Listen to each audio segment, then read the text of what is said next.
This video didn't turn out quite like I thought it would. After my morning run, I decided to do a slightly harder training session. The training is very simple. Run 1 kilometer 10 times.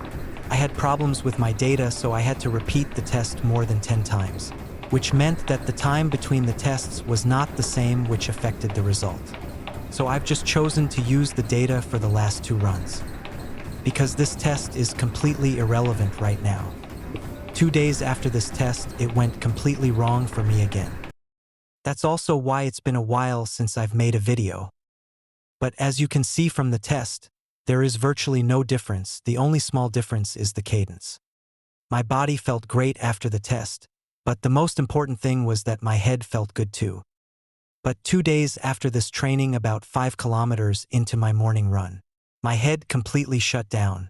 It is very difficult to explain how it feels, but I really had to fight just to be able to walk home. I have run many marathons under 3 hours that were much easier to get through than walking the last 3 kilometers. When I got home, I went to bed and was in my bed for 18 hours. The next day I felt better, so I thought I'd just go for a little leisurely run, with a very low heart rate.